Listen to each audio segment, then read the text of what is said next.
नमस्कार। हिंदी की कक्षा में आपका स्वागत है। आज मैं आपके लिए लेकर के आया हूँ हिंदी व्याकरण में, और हिंदी व्याकरण में मैं आपको लेकर के आया हूँ पहला ही पाठ, भाषा, लिपि और व्याकरण। भाषा, लिपि और व्याकरण से हम पहला ही पाठ आज स्टार्ट करते हैं और देखते हैं कि इसमें क्या क्या चीज़ें हैं, क्या क्या महत्वपूर्ण चीज़ें हैं हमको। आइए प्रारंभ करते हैं। देखिए, भाषा, लिपि और व्याकरण, ये भाषा, लिपि और व्याकरण, ये हमारी भाषा क्या होती है, लिपि क्या है और व्याकरण किसे कहते हैं, तो उसको हम आइए देखते हैं। तो पहले नंबर पर जान लीजिए कि जब हम मनुष्य अपने भाव विचारों को जो आदान प्रदान करता है बोलकर या लिखकर या संकेतों के माध्यम से, जो एक दूसरे को समझने के लिए अपने भाव विचारों को व्यक्त करता है, वह क्या होता है, भाषा होता है। आइए हम भाषा की परिभाषा देखते हैं। भाषा देखते हैं, भाषा किसे कहते हैं।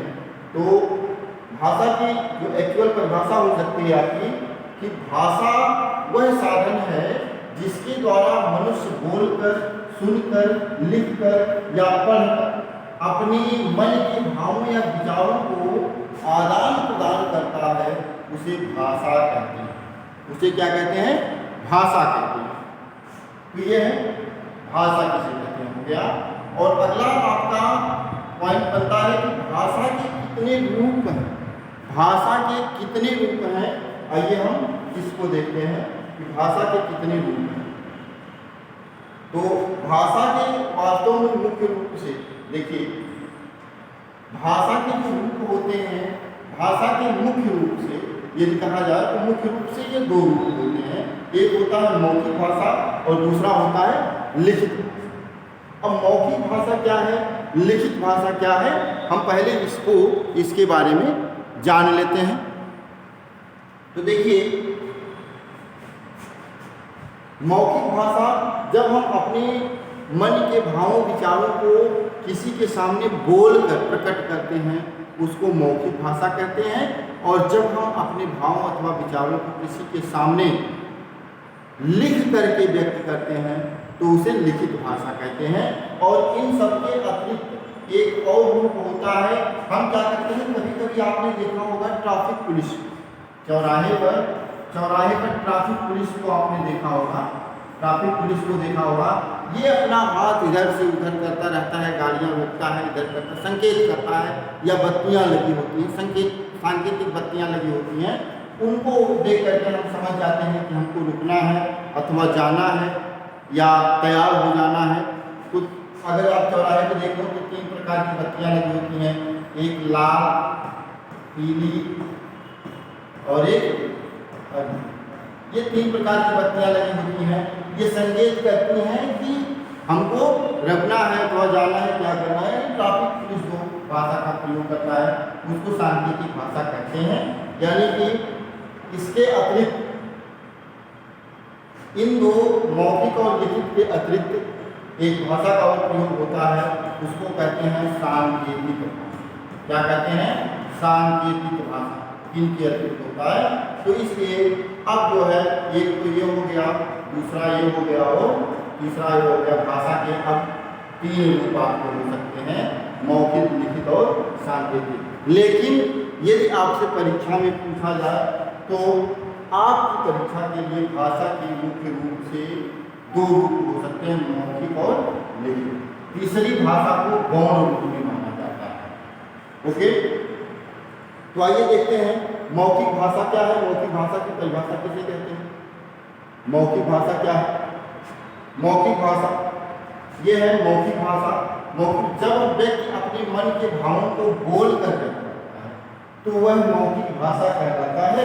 जैसे अगर हम कहते हैं नेताजी भाषण दे रहे हैं, जब भाषण देते हैं तो बोलकर ही एक व्यक्ति भाषण दे रहा होता है, हम लोग सुन रहे होते हैं, तो वह मौखिक भाषा हो गया।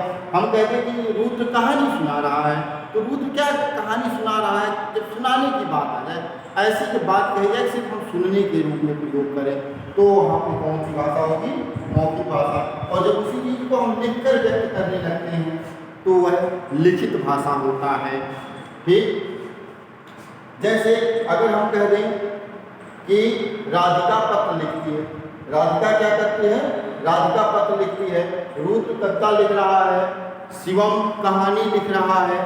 ठीक है, ये कोई भी उदाहरण जहाँ पर लिखने से संबंधित आ है, जहाँ पर जब लिखने की बात किया जाए, लिखने की बात किया जाए, जब लिखने की बात किया जाए, ठीक है, तो वहाँ पे लिखित भाषा होगी। कौन सी भाषा होगी? लिखित भाषा होगी, लिखित भाषा होगी। ठीक है, और जब सिर्फ बोलकर प्रकट किया जाए, बोलकर प्रकट किया जाए, बोलकर जब प्रकट किया जाए तो वहाँ पर क्या हो जाएगी? बोलकर जब प्रकट किया जाएगा तब वहाँ पे हमारी कौन सी भाषा होगी? वह होगी मौखिक भाषा। और जब हम उस भाषा को लिख कर एक दूसरे के सामने प्रकट करने लगते हैं तो वहाँ पे कौन सी भाषा होगी? लिखित भाषा होगी। ओके,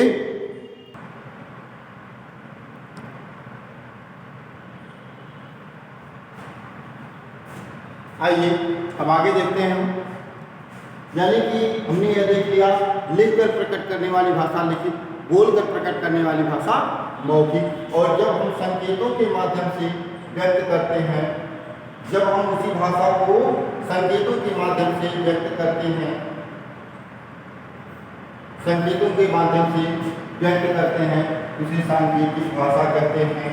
यहाँ पर सांकेतिक भाषा का उदाहरण लिख लें, जैसे ट्रैफिक पुलिस, ट्रैफिक पुलिस द्वारा प्रयोग की जाने वाली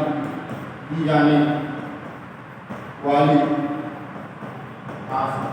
ठीक है, यानी कि जब हम संकेतों के माध्यम से जो हम व्यक्त करते हैं तो वह कौन सी हो जाएगी? सांकेतिक भाषा हो जाएगी। ओके, आइए आगे देखते हैं। अब बात आती है लिपि किसे कहते हैं। लिपि किसे कहते हैं? जैसे देखिए, जो भाषा होता है उसको हमने बोलकर या लिख करके प्रकट किया। जब हम ध्वनि चिन्हों को कोई लिखित रूप प्रदान कर देते हैं, कोई ध्वनि चिन्ह हो, जैसे हम का बोल रहे हैं, जैसे हमने क्या कहा, हमने कहा कि का। अब का हमारे माइंड में कुछ आ नहीं रहा है कि का कैसे होता है, लेकिन हमने क्या किया, उसको एक मानक रूप दे दिया कि का इस तरह से होगा। मानक रूप हमने दे दिया कि का इस तरह से होगा। तो इन ध्वनियों को हमने एक प्रयोग में लिखने का एक रूप दे दिया। जो लिखने का यह रूप दे दिया, यही क्या होगा?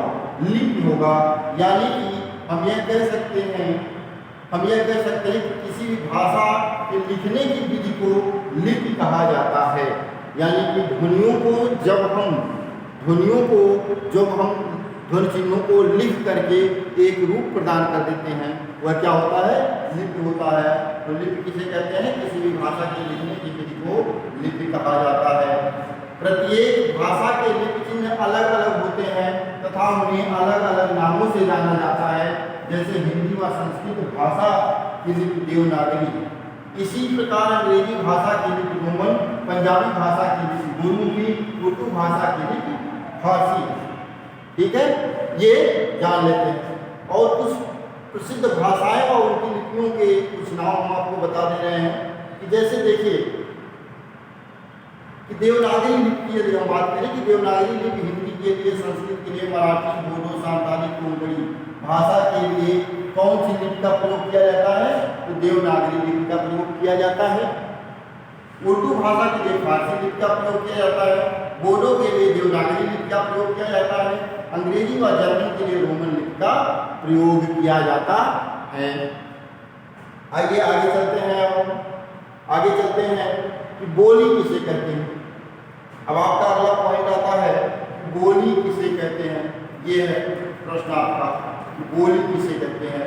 तो बोली सीमित क्षेत्रों में बोली जाने वाली भाषा के रूप को बोली कहा जाता है।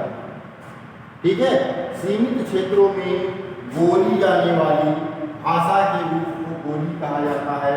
अर्थात स्थानीय व्यवहार में अल्प विकसित रूप में प्रयुक्त होने वाली भाषा को बोली कहना, ठीक है। और बोली का कोई लिखित रूप नहीं होता है, बोली का कोई लिखित रूप नहीं होता है। हिंदी की बोलियों को 6 वर्गों में विभाजित किया जा सकता है। कौन कौन सा वर्ग है वह हम यहाँ देख लेते हैं। तो हिंदी की बोलियों को 6 वर्गों में विभाजित किया जा सकता है। वह है एक पश्चिमी हिंदी। पश्चिमी हिंदी में कौन कौन सी बोलियां आती हैं यह देख लीजिए। ब्रज आती है, खड़ी बोली आती है, हरियाणवी आती है जिसको हम बंगाली कहते हैं, बुंदेली और कन्नौजी आती है। पूर्वी हिंदी क्या है? पूर्वी हिंदी में अवधी, बघेली, छत्तीसगढ़ी। अवधी यानी कि अयोध्या से संबंधित है। अयोध्या में बोली जाने वाली, अयोध्या में या अयोध्या के आसपास बोली जाने वाली है, बोली जाने वाली है। और क्या है? बघेली।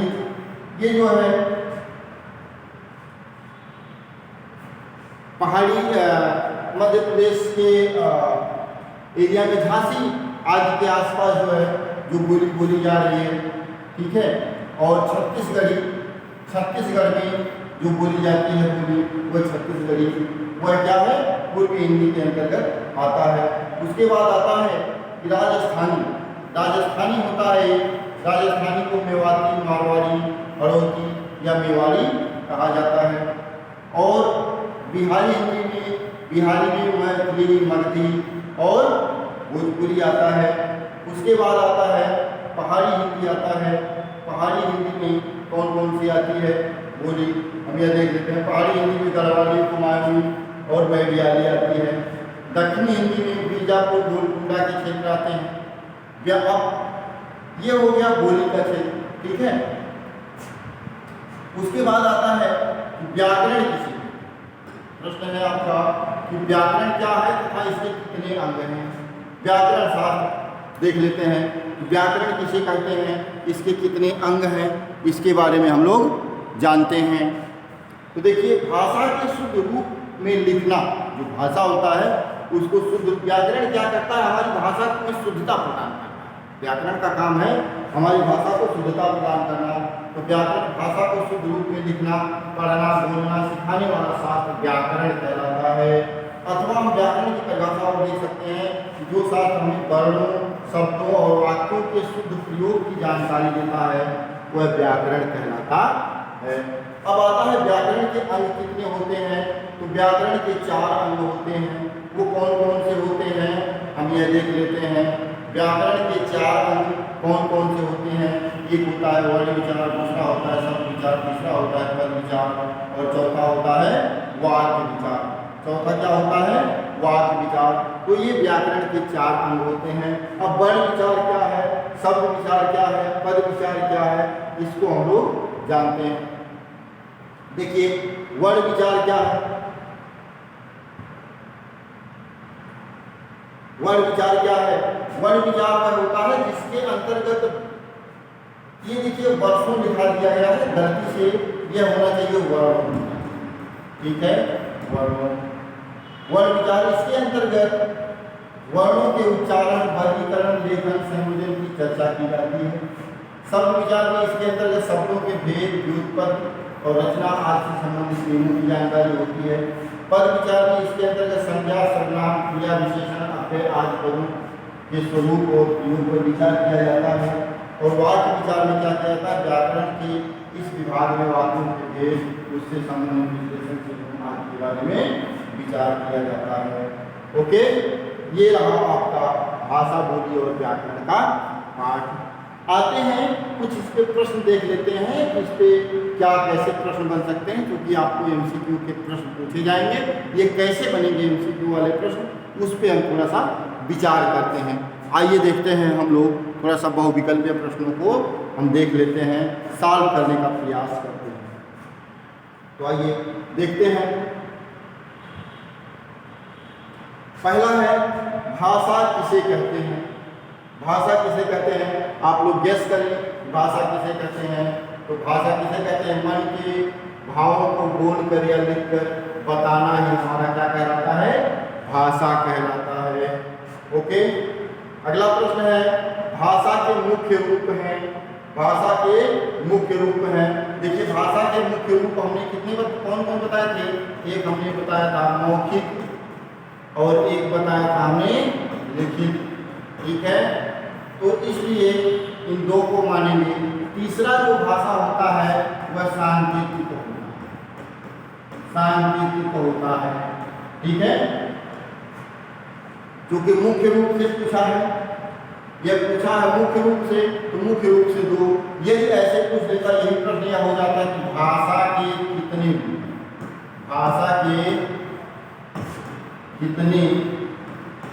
रूप हैं, तब आपका यह 3 होगा। और जो मुख्य लगा दिया तो मुख्य की बात आ जाएगी, 2 आ जाएगी। यह चीज आप लोग ध्यान दीजिएगा, अपने मन में स्थापित कीजिएगा और जानिएगा। ठीक है, आगे आइए। देखिए हम प्रतिवर्ष हिंदी दिवस मनाते हैं। कब मनाते हैं हिंदी दिवस? तो प्रतिवर्ष हम हिंदी दिवस कब मनाते हैं? आपका ऑप्शन है, ऑप्शन हमारा क्या है? 14 जनवरी को मनाते हैं, 14 मई को मनाते हैं, या 14 सितंबर को मनाते हैं, या 14 अगस्त को मनाते हैं। तो यह भाषा हम कब मनाते हैं? हिंदी दिवस 14 सितंबर को मनाते हैं। यह बात आप समझिए। उसके बाद आते हैं भाषा का क्षेत्रीय रूप जो स्थान स्थान पर बदलता रहता है, उसको क्या कहते हैं? भाषा का जो क्षेत्रीय रूप होता है जो स्थान स्थान पर बदलता रहता है, उसको क्या कहते हैं? क्योंकि हमने अभी पहले ही बताया कि भाषा का जो क्षेत्रीय रूप होता है उसको हम क्या कहते हैं? बोली कहते हैं। उसको क्या कहते हैं? बोली कहते हैं। तो यह बात आप ध्यान दीजिएगा। अगला प्रश्न आपका है कि संविधान के किस अनुच्छेद में हिंदी को राजभाषा का स्थान मिला हुआ है? तो संविधान के किस अनुच्छेद में राजभाषा का स्थान मिला हुआ है? तो वह है अनुच्छेद 313। अनुच्छेद क्या है? 313। आप यह ध्यान दीजिएगा, यह थोड़ा सा प्रश्न हमने अलग से डाला था आपके लिए, तो यह ध्यान दीजिएगा। अगला प्रश्न आपका है कि भाषा के नियमों की जानकारी देने वाला शास्त्र क्या कहलाता है? अभी हमने पढ़ाया कि भाषा के नियमों की जानकारी देने वाला, भाषा क्या होता है? भाषा को जो शुद्धता प्रदान करता है, और भाषा को शुद्धता कौन प्रदान करता है? व्याकरण प्रदान करता है, तो व्याकरण होगा। अगला प्रश्न आपका बनता है व्याकरण के कितने अंग होते हैं? अभी हमने बताया कि व्याकरण के कितने अंग होते हैं, तो व्याकरण के अंग क्या होते हैं? 4 अंग होते हैं। व्याकरण के 4 अंग होते हैं। कौन सी क्लास है? इस प्रकार से आपका यह क्लास समाप्त होता है। धन्यवाद। मिलते हैं आपसे अगले वीडियो में।